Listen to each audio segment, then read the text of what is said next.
Hello, hello, hello, and welcome to the Animation Industry Podcast. My name is Terry, and I am just really sick and tired of COVID. This episode is with Bernhard Haux, a multi-talented man who has been working in the animation and visual effects industry for many years.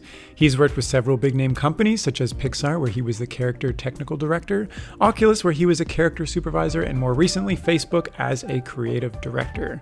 Now, on top of this, and more of what we're actually chatting about in this talk, is that he is the co-founder and CEO of SyncSketch, which is a seamless visual communication and critique platform specifically used by animators. Now, you may already be using SyncSketch at work because I know a lot of studios do this, but my experience of SyncSketch comes from Sheridan College. Since all of the classes went online due to the pandemic, profs would use SyncSketch to critique our animation by highlighting areas that needed work or redrawing poses or layouts, all in real time, and is very helpful. And in this chat, Bernhard is not only going to share his career journey, but he's going to share how and why he developed SyncSketch and where the future of the platform is heading. So now, without further ado, let's jump in. Hi, Bernhard. Thanks so much for coming on the podcast. How's it going over there? Thanks, Terry. Very good. Very well. Thank you. Thanks for inviting me to this podcast. That's exciting. Yeah, well, I think it's cool that you created SyncSketch because it's something that I've used a lot before through school and just getting feedback on my animations and stuff. So I want to chat all about that. But first, I want to know, more about you. Like, how did you get into a career where you thought SyncSketch would be a great thing to make? In a career, well, I was always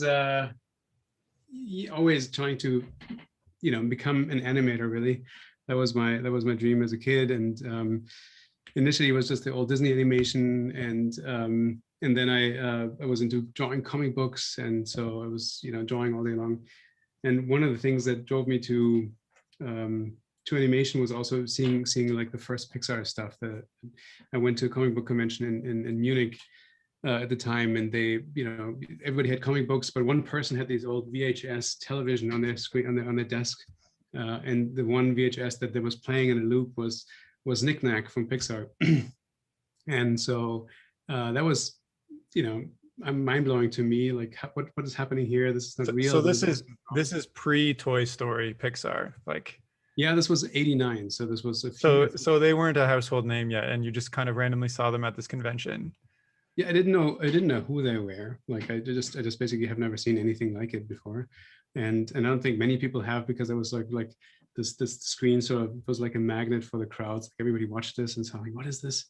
And I wanted to find out more. So yeah, I was really curious about this, and I went to a library and looked up computer animation. Even have to look up the term, what is it even called, So and there was one book, I found one book on computer animation that was not based on, like, automotive design or architecture, CAD or something. It was just one on computer animation, and it mentioned Pixar in like a, on page 233 in a little side note or something, right? So it was really not a household name at the time. And then I always kept, like, I didn't have internet at the time, so all my research was libraries. But then a few years later, I went to the States, and I basically talked to the area rep who figured out the family for me to stay in Los Angeles, and he was working at NBC in his daytime, and he basically, told him, "Oh, I'm an American in California right now. How I've heard of this company called Pixar. Where do I find it? How can I see it?" And he's like, "I've never heard of Pixar, but we can definitely find out where they are and what they do, and and if we, can see if you can get a visit there." And so he basically called him up and said, like, "I can run a story on Pixar if you guys are going to take Bernhard up into your studio for one day." So and that's that. Nice guy. He's amazing. Yeah, he's the funniest guy, but also just really enabling for like, I was 15 at the time. So the next day, like, on a couple of weeks later, we basically flew up and from Los Angeles to there, and they were in Point Richmond at the time. And it was like, I remember this whole kind of office campus was completely, old school. You wouldn't tell, it has nothing to do with Pixar today, where everything's beautiful with the beach volleyball court and beautifully catered buildings. At the time that I went there, it was just like a Xerox lot or something. It was just kind of random office buildings. And But it was there at the time that they built Toy Story. And so the vice president of Pixar at the time basically took me on a tour for 3 hours to the studio, showing me the animators, showing me like they did like, lifesaver, animations, like advertising and this stuff. And they were just, I walked through when they were scanning the dog for Toy Story 1, for as a model reference. And it was like, I have to work here sometimes. People are driving around on scooters and, have the craziest office decoration. And I was like, I don't know if I like working in this weird park, but in this weird like office thing, but the people here seem awesome. And so I was asking like, okay, how do you get here? And at the time they were saying like, well, we recruit people from Cal Arts, which was a school in California, and in Santa Ana, I think. And it was at the time, I remember, it was like $30,000 tuition or something ridiculous for somebody from another country, which at the time was already high for me. And my parents in Germany don't save for school because school is sort of free education. Yeah. And so like, we didn't save like $200,000 for you to go to a school in America. You have to study here. so that dream shattered pretty quickly. And I was like, okay, well, I guess I want to end up at Pixar. And by the way, it's this huge tangent right now. I'm just talking about like. No, it's fun. Like I've never heard anybody talk about the pre-Toy Story days of Pixar before. So it's very interesting to me that you kind of on a whim got somebody to say they were going to write an NBC article about Pixar in exchange for a 3-hour tour where you got to see like the beginnings of history, I guess, right? I think that's incredible. And you were 15 years old? Yeah, at the time I was 15. Yeah. So why were you in the States in the first place? You were on like a school exchange? Yeah, it was an exchange program. Yeah. So nice. My father had gone in like 62, and then my brother went, and my sister and I all So you seeing all this crazy, amazing stuff at Pixar, and you're like, I want to do this, but your dream is shattered because they only recruit from a school in the U.S. that is astronomically high in terms of how much you'd have to pay, and you don't have any savings. So and you only found one book at the library about them, I guess. So but you ended up working for Pixar for like 8 years. So how did you maybe close the gap between 15-year-old Bernhard, whose dreams are shattered, and working at Pixar? Yeah, that is I'll try to like, basically go into, situation in Germany is, Germany wasn't really known for their CG education. There wasn't really anything. Nobody was at the time. And so there were online schools like Animation Mentor, like, and at Pixar, when I was talking to these people that I didn't know at the time. Later, I found out that I was talking to the same people that I later worked with. They basically told me that, well, you have to learn 2D animation because there's not really a formal education for 3D, and 2D animators usually are, we can see the talent in 2D animation, and then we usually hire from those people. And if you want to learn 2D animation, you have to have really strong skills and in figurative drawing and so on. So I was trying to find a school there in Germany that does that. And so during my military, I was basically drawing, so basically when I graduated school, I tried to, polish up my drawing skills, and every night and every weekend I was drawing, things, and I had everything in an atelier in Germany, in a box, and that was shared by other people. And then the application deadline for the 2D animation school in Germany was free, so not $30,000 a year, was coming up. And then I went into this cabinet where my drawings used to be, and my box was gone. Like all my drawings were gone. And so I couldn't apply for the school. Somebody had stolen them or cleaned them out and thought they were old, or I don't know what it was, but basically like, my entire portfolio was gone. And so I randomly applied for another school that's called the Film Academy in Germany, and and I was accepted there. That had nothing to do with 2D animation. They really didn't have a 2D animation program, or any program really, but they did CG animation at the time. It was the first time they initiated the program. At that time I'm like, okay, if I can't study 2D animation, I will not end up at Pixar, but at least I can study something that I'm really excited about, which was CG animation. And this was a school there. They were, doing formal film education, and then went into CG through Roland Emmerich, who did, what is it called? Independence Day at the time, right? And so he graduated from there, and he basically used some film academy students to finish his film that was, I think, 97, 98, 99 or something. So there was a little bit more movement there. And so this school essentially brought me some education, and also was organizing the FMX, which is sort of the big convention in Germany, where a lot of visual effects and animation, people go to, it's a big congress essentially. And this is where basically that's kind of was a springboard that got me to Pixar ultimately. So you graduated from this program with experience in CG, and then got picked up by Pixar? It was different. So I had my second year presentation. So I did a film in my second year where basically, or just to roll back, I was in the film academy. They started doing an exchange with a school in France. That was Gobelin, and I was the first one to go over to Gobelin to study there for a little while. And this was a 2D animation program. So because I was still driven to go to Pixar, I was like, this is the chance I have to grab. Like, I have to study 2D animation. And so I went to Gobelin and studied 2D animation for a while. And then when I came back into CG, I realized that all the stuff that I had learned in 2D for 2D animation in Gobelin is really, you can't really draw the, rig or animate a rig in the same way that you would draw it on paper, because the rigs are also insufficient. Like, you can't really tweak the silhouette, you can't really tweak the volume, etc. So I basically became more and more interested in rigging, and then started building out characters that would basically, where you can deform pretty much any part of it. And I had a reel that was like, basically I had a tool where you can liquefy the characters just like in Photoshop and stuff like that. And so that was in 2003 or 2004 or something. And that was my second year at the Film Academy.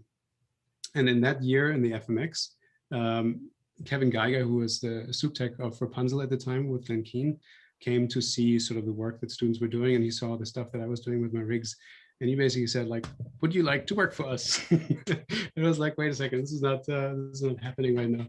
How did he see it? Did you send your portfolio? No, they have these student Gotcha. meetings where basically have like a bunch of students, and this is an amazing, incredible opportunity with the Film Academy. Like, you basically, at the time, there was, you basically get to present as a second year student.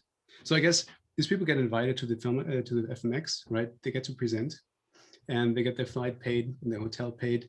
And one of the things they have to do if you present, I think, is I guess they have to sit through the second year, or they get a chance to sit through the second year presentation of the students.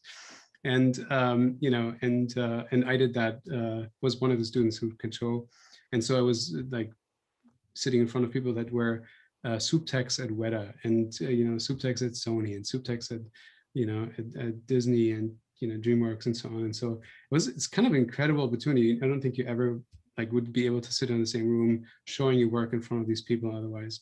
Yeah. And so like this is the funny part about this. Like, my portfolio was stolen, right? I got to the Film Academy, and because it was at Film Academy doing this, like through these weird circumstances of coincidence, I ended up in the best situation possible, to like a super lucky situation where I was able to present to these people. And so Kevin was at the time just finished Chicken Little, I think, and that's what his presentation was on.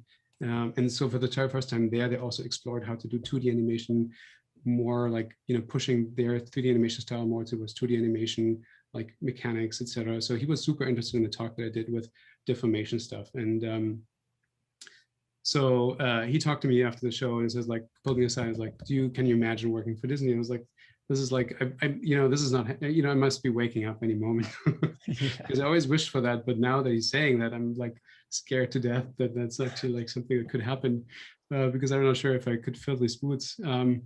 And so, but then turns out that with the visa situation, I couldn't be actually even getting a visa in the second year. But that even go even further, like to the point where Glenn Keane called me up on the beach volleyball court, was playing volleyball, and he asked me if I want to join the crew. I was like, that would be amazing. But turns out the visa situation was in a way where I couldn't get a visa in the States if I wouldn't have my bachelor degree. So I couldn't get an H-1B without getting that first. So I had to complete my studies. By that time, unfortunately, Glenn was, I think he had health issues, and so he was retired as director. I think Kevin left the show as well as a soup tech. It was kind of rebranded to Tangled, and then Another lucky thing happened where by the time I graduated, I basically then my name was handed off to Pixar, and then Pixar called me and asked me if I would like to submit the review, my reel. And by the way, by that time I had submitted my reel 100 times to Pixar, and then they called me up and said like, "Hey, couldn't you submit your reel?" I was like, "You already have it 100 times over." But somehow like that connection, like having the connection to point somebody to that reel in that wash basket or somewhere, I think was key. And so I got in, flew over, did an interview, and a few years later I was working there. Mm-hmm. So, well, it sounds like you were really driven from the start. You know, you saw this thing from Pixar on this VHS screen from a young age, and then you were very driven to do whatever you could in your power, I guess, to pursue that and get that. And you got it. How did it feel working at Pixar after all those years of, you know, going back and forth from the States, France, having your portfolio stolen, which might have been the best thing that ever happened to you, to all this other stuff, being told that you can't join Pixar now, you have to finish your degree, etc. Yeah, there was, so I guess, how was it the first time? Like it's surreal. Like you go to Pixar and everything is a little bit like Candyland, right? To me, Pixar was, you know, so many people can relate to this today. I think it's no special story that people are excited about Pixar. At the time, I did not know anybody else in Germany who had gone to Pixar, right? So I didn't know any people that the industry, like at the time, people recruited from the US and didn't really recruit from other countries very much. I think DreamWorks started picking up with Shelley Page, trying to pick up people from Europe, from France, et cetera, animators, because the studios were growing, they needed more talent coming from other places. But it wasn't really common thing, right, to sort of have this gypsy life where you're an animator in Germany, next time you're working for a show in America and so on. It wasn't really happening that much. So I didn't really have a good grasp that this could actually happen. And when I interviewed at Pixar and you know, on the first day of work there, it just felt so surreal. And I remember that John Lasseter actually came through. I was standing there in the entryway, and John Lasseter actually came up to the door with like two, like hands full of, I think, you know, just shopping bags, like full of toys probably or something. And he tried to get in the door. And I was like, oh my God, this is John Lasseter. I can't believe I'm seeing John Lasseter right now in front of the door, the guy that I had admired for so long for, you know, Luxo Jr. and so on. And he was just kind of, you know, just shuffling left and right in front of the door, trying to open it up. And I was unable to move. I was just so in awe of like actually seeing. He's like, please help me open the door. I was so beside myself. And so that normalizes, of course, over time, right? But in the end, you know, there's funny things where, like I was saying, the people who scanned the dog I later, you know, did a sculpting class with, and you know, a lot of the colleagues that we had there were just, you know,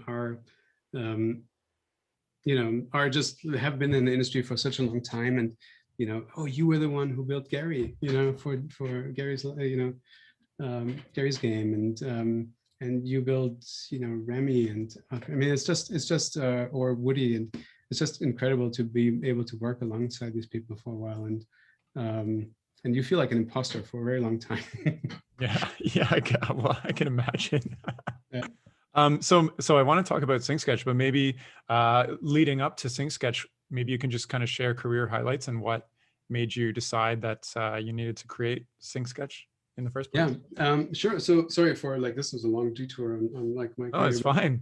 But you know, one of the things that I did work as an animator for a long time in Germany, you know, like next to my studies, and did animate for Studio Soy and a few things there that they've done, and Aardman. And so when I came to and I worked for Aardman as a concept artist and a little bit of animator there. And then I went to the States to Pixar when my gig started there. But I was still teaching students in France. So I was teaching animation for students in France while I was a character DD at Pixar. And the trouble that I had is that basically the students there tried to send me their shots, and they send me quick times and emails, etc.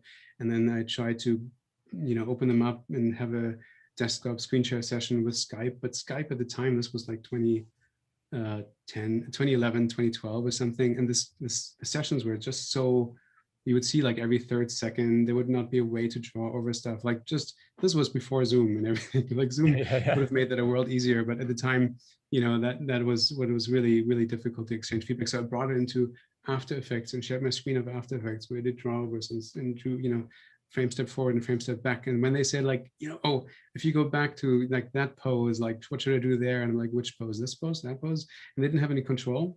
And it was just a really terrible experience teaching that way. And I was at the time playing again volleyball with my friend Phil, who is the creator of Traction, which is the production tracking tool at Pixar. So I told him like, as I know he was like an insanely gifted engineer, and so I told him like I'm doing this, and it's just a pain in the in the rear to review remotely, and I was just like, wish there was a way to synchronize the media files, and then just instead of synchronizing the image data, just synchronizing like the metadata of what you're doing to the file, scrubbing, drawing over, and just doing that. And he said like, yeah, oh, that sounds great. That sounds like a fun project. And so he sat down for 2 weeks, 2 weekends basically, and did the first prototype. And it worked really nicely. And I was like, this is amazing. We should put this out there for people to use and for people to teach and communicate with each other. So we did that.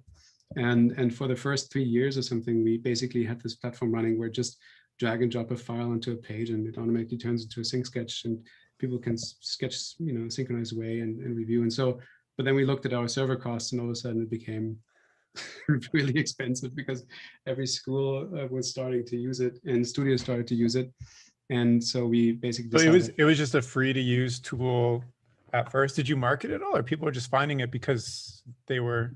No, I had no idea about marketing. No, we just basically told a few friends about it, and then like some animators at Pixar were starting to use it for teaching their stuff, and and so then it became more and more used, and we just saw like we had fun because people were having fun with it, and we added more features to it and kind of built it out over time. Actually, until mid of 2019, we just did this on the side. Or like just alone, next to our full-time jobs. And yeah, in 2017, like in 2017, 2018, I think 2017, end of 2017, we got our green cards, and for the first time, we were able to create a company that actually has paid plans, and we're actually able to make revenue and pay our service basically. that was the first time we actually opened that up to a commercial audience. Nice. So you've been operating, I guess, commercially since 2017, 2018. So well, I found out about it and I've been using it since 2019, I guess, which is kind of when it started to ramp up. So how many people are using it, or studios are using it now? Because, I feel like it's just a thing that I use and know about as one of the tools for my animation, like everybody does. So I'm assuming it's big. It is pretty big. Yeah, it's kind of been amazing, like to see how many people have been jumping on it even before the pandemic. But then in the pandemic, it was sort of like just a turbo boost because it's we didn't build it for the pandemic, obviously. Yeah. But it turned out to be a really good tool in the pandemic where everybody has to communicate quickly and feeling like you're in the same room and not have a lag and see frame accurate playback, etc. So we basically went to like grow the team to about 6 people now, and we have a few it's like 6 full-time employees, and we have a few contractors who help us for marketing and sales and some ancillary sort of work. So it's a really kick-ass team. I'm really happy. The team has been really fun to work with, and it's a lot more fun to work with a team than just Phil and me, microphone. Yeah, for sure. So maybe if somebody hasn't heard of Sync Sketch before, like, could you do a little pitch of what it is? Because I know we've been talking about it, but I don't know if we've been super clear on what its main purpose is. Basically, Sync Sketch is a visual view platform where you can upload your media files and you can share a link, and everybody who's on the link can scrub and annotate in real time and basically work with each other, just like it's basically Google Docs for artists essentially. So real-time interaction on media files, and you can upload images, videos, PDFs, 3D models, 360 files, all sorts of content. It's basically for the collaborative media, for media collaboration for any studio, school, film studio, visual effects studio, animation studio, etc. Yeah. Do you have more than just animators using it? Are there like other weird, not weird, but other industries that have stumbled into it, I guess? Maybe like, I don't know, architecture or like something Yeah, it different? always surprises us. I mean, we never really, as an animator coming from animation, of course, like a lot of the tools are animation centric, like ghosting and tracing paper and held frames and stuff like that. And so I think that's where a big differentiator is for us. So that's why we're especially popular in animation. But we do see a lot of people using it for a lot of other things. Like, it's surprising that we all of a sudden have anatomy teachers on our platform, and we have museums on our platform that review like a gallery and then where they want to place artwork. And it's just they just like to work on visuals, or advertising companies, or it's basically anything visual you can upload and review. We're pretty agnostic as to what you do there. But just because we spread as word of mouth, like we didn't have a marketing company until last year. And all the spread that we had until then has been pretty organic, and so the organic spreads were word of mouth, and the word of mouth that's been happening is mostly in animation and visual effects. So I first started using it when I went to a studio here in Toronto and asked one of the professional animators to review some of my student work, and he sent me a Sing sketch and was like, upload it here and I'll like review it on the weekend. Mm-hmm. And it was amazing because like he drew right on top of my poses. I could, like you said, the scrub through, he was like I could play through to see how he was envisioning the animation on top of what I had already done. And it was like super helpful for me to review my work and change it. I'm wondering, and that's mostly what I've used it for. Also, like I've used it for like layouts and perspective drawing and stuff like that. But I'm wondering, other like new features or interesting features that I should be looking into, I guess, or would be interesting to know about, other than like the main thing of just reviewing work on top of my work. Yeah, so yeah, we constantly have new things coming. I think one of the big things of 2020 where a lot of studios went online. So basically we work with the biggest animation studios in the world. We work with the biggest streaming, platforms in the world.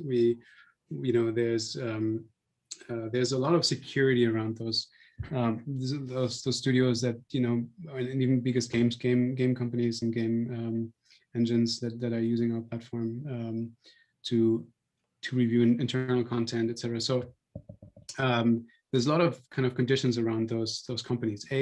Usually when you work with them, if you really work with them, they basically don't want you to mention their name by contract, right? So if you have a contract with them, usually you can't put them on your website unless you have like sort of a promotional agreement, which they usually don't agree to. So a lot of these companies that we work with, we can't promote on a website, but at least they can tell you anonymously those are the ones. And so, but what that happens there is that there are a lot of security around those, right? So content security is key, and we basically spent a lot of time in the last years building out the content security, just ISO 27001, things like that basically give, and so TPN level security that trusted partner network level security that will basically allow every production to interact with each other without fearing that the content will be somehow leaking, etc. So we did, watermarking, we did, like a lot of back-end and front-end security, organizational security. And what next features? So that's been a big part of our focus in the last year. But Makes now sense. slowly we're getting back in line with releasing features that we've been really excited about in the past to improve the player, etc. So one of them is, for example, the sketch code that we've been working on, which is a new sketch code that basically works and feels like Procreate. So you can, in your browser, you can customize your brushes. It's super fast, buttery smooth, and really responsive. And this was something that Glenn Keane, and this is like the nice little turnaround. We actually ended up working with Glenn Keane in some way because he was using SingSketch for his Over the Moon feature film. Wow. So we're gonna have an interview with him actually coming on our website soon. But he was using SingSketch, and he was like, I would like to have better drawing tools, and I would like to have different brush pre-tips, and have something, and so we worked with him. He was our test case for this, and also a lot of ideas originated from him, how that would look in the interface, etc. So that was super exciting to work with him, and that's coming soon. We just released sequence playback. We are in alpha for a 3D model reviewer, so you can review and upload 3D content, and that includes 3D animations. So you can basically scrub through animations just like you can scrub through a clip and annotate from any angle. So a lot of game companies who work with vendors where they get animation clips or, or assets sent to them.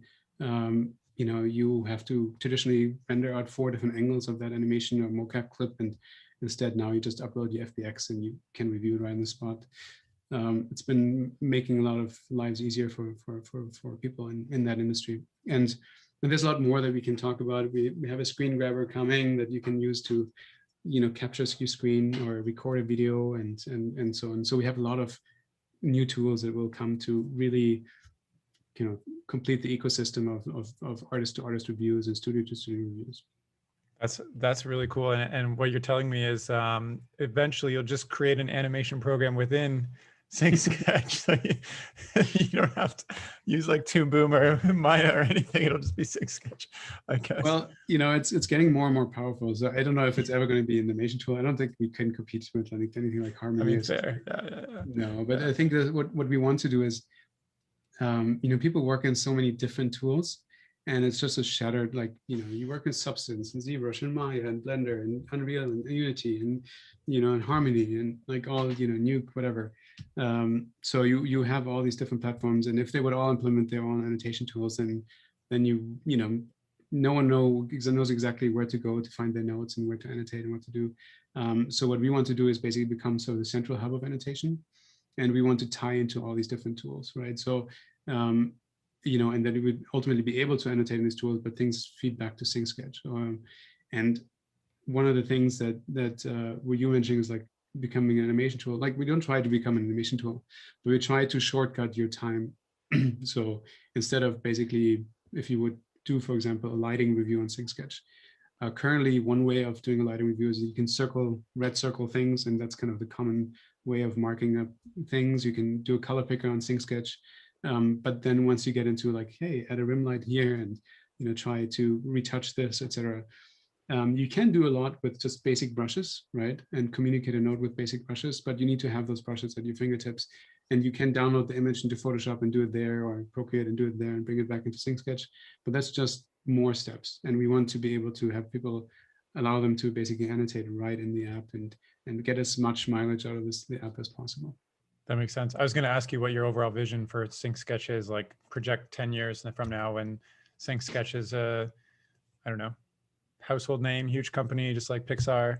But it sounds like you just kind of gave it to me. You want to, streamline all the processes, make it really simple, et cetera. Yeah, no, it's definitely be a household name like Pixar, where everybody wants to work, and people get flustered when I enter the door. No, it's going to be. We feel SyncSketch is going to be sort of the way of artists communicating with each other, right? So there are many ways of communicating with each other now. People communicate on Slack, right? With the day-to-day communication, or Teams, or Discord, etc. We want to become sort of the visual collaboration hub, and we want to tie into all these different tools. And because I think there are a lot of tools out there, like the great tools like Shotgun, or other tools that do visual collaboration. But one of the things that we find is that very often they're not focused on the artist as much as we are, and very often reviews are just one satellite of them, of their focus, right? So there is reviews, but they're not really always polished, and they're sometimes more steps than you need, and it's just complicated to set up and things like that. And we want to make it really easy and accessible. And just because you should not be focusing on setting up your tech, you should just be, here's a link, let's review it, right? Like, let's make it really easy. And that's what we're trying to become, is sort of the go-to thing. Like, the first thing you think about when you think about reviewing content should be SyncSketch. That's where you want to be. I mean, in my opinion, you're kind of already there. Well, thanks for sharing that story. Is there anything else you wanted to share, kind of maybe as we wrap up here?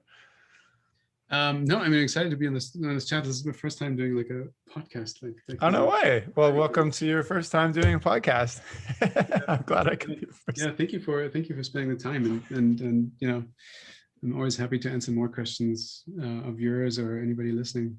Yeah, for sure. Well, thank you so much again. And if you're listening and you want to get in touch and ask Bernhard some questions or suggest some features for SyncSketch maybe, you can do so by checking out his email, which is bernhard@syncsketch.com. And I'll include that information in the description of this chat, as well as the website for SyncSketch if you haven't been there before. And thank you so much for listening. That's all for now. Take care. Bye.